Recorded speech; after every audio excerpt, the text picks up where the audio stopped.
Permanent Secretary, after that very comprehensive invitation list and recognition of all our dignitaries, I think I would be permitted not to have to recognize each and every one, but to indicate that each and every one of you present here today warms my heart by your absolute presence, and I'm very, very grateful for it. My friends, I am extraordinarily honored to be part of the National Consultation on Constitutional Reform, and I share that honor with all the sons and daughters of Trinidad and Tobago.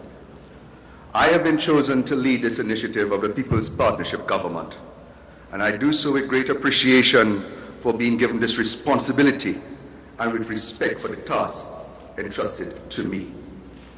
The People's Partnership Manifesto promised to initiate a process of consultation for constitutional reform, with the objective of establishing a framework for good, responsive governance and building a participatory culture which strengthens our democracy. A framework which moves us away from a culture of maximum leadership and instead develops a politics of inclusion rather than a system of winner takes all. If you'll permit me to refer to the Prosperity for All Manifesto of 2010, at page 15, I shall read: participatory democracy. The people are sovereign. Our government will create a continuing awareness among our people that they have a right to participate in the governance of our country. We will incorporate mechanisms which will permit the voice of the people to be heard and to be taken into account in the policies which we adopt as a government. Some of the actions that we will take are constitutional reform. As a matter of urgency, our government will engage the population in consultations on constitutional reform. We will observe the bedrock principle that a constitution should emerge out of the collective aspirations, will, and judgment of the people of Trinidad and Tobago. The difference will be that consultations will inform and influence documents produced and positions taken by government. Our government will table amendments to provide for and or strengthen provisions for the following as may be required: checks and balances to safeguard against the abuse of power, respect for the voices of minorities while acknowledging the will of the majority, a free press unfettered by government interference, intimidation, and preference, access to official information, integrity in public life, containment and eradication of corruption, the introduction of procurement legislation which is fair, efficient, and transparent, mandatory provisions for making local government an integral part of the governance process, a right of recall for non-performing parliamentary representatives, fixed election dates both for national and local elections, mechanisms for a referendum process, limiting the Prime Minister to 2 successive terms as head of government, rules governing the conduct of government and political parties during an election period. We will establish a Constitution Commission to engage in the widest possible consultation as a prerequisite to constitutional reform. Today I stand before you in partial fulfillment of that promise. Our faiths have foundations in the documents which fundamentally define them: the Bhagavad Gita, the Bible, the Quran, the Torah, the Vedas. The foundation of the state is the Constitution. We here today are honored and fortunate to be in a time and a place to reshape the very foundation stone of our nation and the democratic republic which rests upon it. Often, throughout the course of human history, nations are forced to assess and reassess their foundations in times of strife and turmoil and on the anvil of urgency and unrest. However, Providence has granted us this opportunity to have this dialogue in a time of relative peace, able to bring to bear on the discussion of our future as a nation, the wisdom of all of us, from the halls of academia to the root wisdoms of our families. Democracy has been called a messy business, and it indeed can be. But democracy functions best when people claim it as their own and regularly exercise their rights to be heard.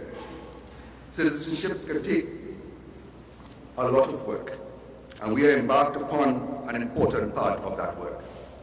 As President Barack Obama has said, the strongest democracies flourish from frequent and lively debate, but they endure when people of every background and belief find a way to set aside smaller differences in service of a greater purpose.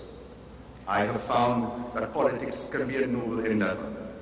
This is a moment when the nobility of politics is at the fore.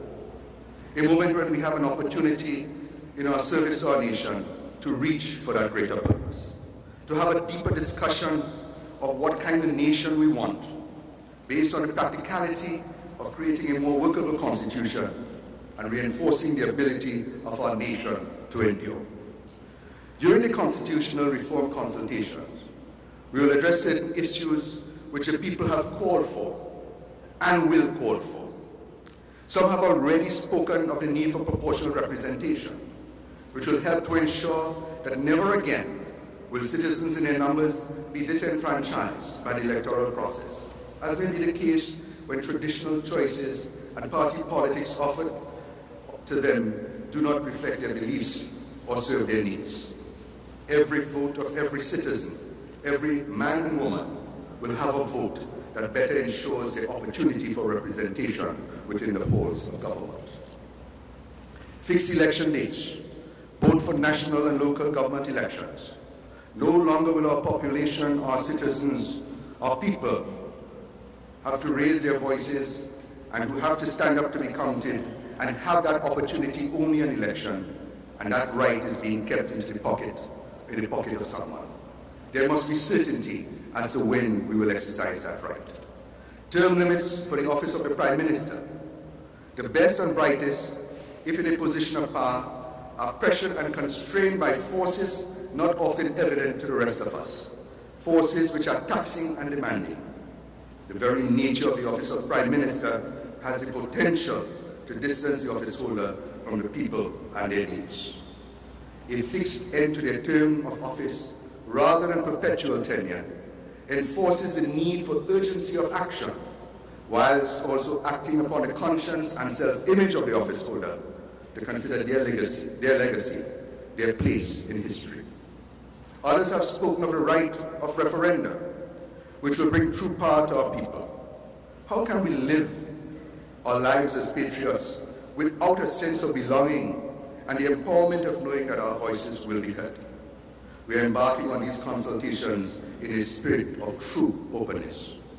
We have already identified several suggested amendments to the Constitution, which I have listed, and which some believe are fundamental improvements urgently required.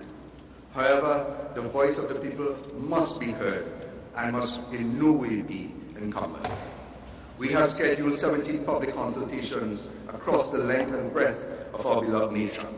The people must and will be heard. Earlier this week, I watched men, some of them advanced in age, having lived much of their lives on the street, and for the first time in their lives, they received birth certificates. It caused me to be reminded in that moment of the value of citizenship, which many of us take for granted. It reminded me of our need to be part of our nation, to belong to this nation. And for the first time, these gentlemen could claim their legal identities and thereby their rights as citizens, their rights to access the blessings bestowed upon us as citizens of Trinidad and Tobago, their basic human rights to life, health, shelter, and family, their fundamental rights like the ownership of their own identities, and their civic right to vote. These sons of Trinidad and Tobago, our sons and brothers, have humbly begun a journey back towards lives of safety and of dignity. They can begin to be heard. The exercise in enlightened citizenship upon which we embark here today is a continuation of that journey. The exercise of enlightened citizenship that resides in the heart of true democracy. Our Constitution is the heart of the covenant which binds us all to our nation and our nation to us. Our Constitution is a guardian of our citizenship, the covenant between ourselves, of our fathers, and of our future. Throughout history, the great strength of democracy lies in its thirst for improvement, constantly reinventing itself as it shakes off the bonds of mediocrity and pursues the ideals which usher forth from the better nature of men's souls. Though all of us are created equal, not all moments of history are. The Republic of Trinidad and Tobago, we, the people of the Republic of Trinidad and Tobago, stand at a moment in history where our actions and our voices will echo far into that history. I therefore thank the Prime Minister and the Cabinet of our Republic for this rare, indeed extraordinarily important opportunity. Our reward for accepting and carrying out the duty of constitutional reform, which this moment requires us, will be the knowledge that we have left a legacy greater than that which was left to us. All of us, not merely those who are here today, but all the sons and daughters of Trinidad and Tobago have a duty to strive to build a better nation and to leave our legacy, to leave, and I repeat this, to leave as our legacy a democracy enriched, our duty fulfilled, and our promises kept. We are fortunate to have such a duty to perform in pursuit of liberty and democracy, at a time and place wherein we have the capacity to fulfill that duty, to keep our promise to our forefathers, to our children, and to the dream that we all have for a truly great Trinidad and Tobago. God bless us all.